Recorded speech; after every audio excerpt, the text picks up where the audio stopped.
हनुमान् श्रीपदो वायुपुत्रो रुद्रो नघोजरः अमृत्यवीरवीरश्च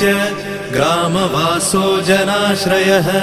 धनदो निर्गुणः शूरो वीरो निधिपतिर्मुनिः पिङ्गाक्षो वरदो वाग्मी सीताशोकविनाशकः शिवः शर्वपरो व्यक्तो व्यक्ताव्यक्तो धराधरः पिङ्गकेशः पिङ्गरोमा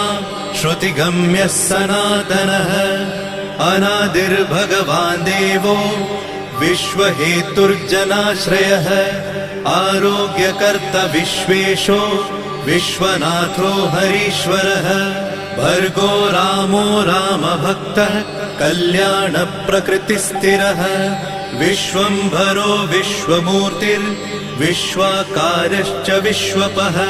विश्वात्मा विश्वसेव्योऽथ विश्वो विश्वहरो रविः विश्वचेष्टो विश्वगम्यो विश्वध्येयः कलाधरः प्लवङ्गमः कपिश्रेष्ठो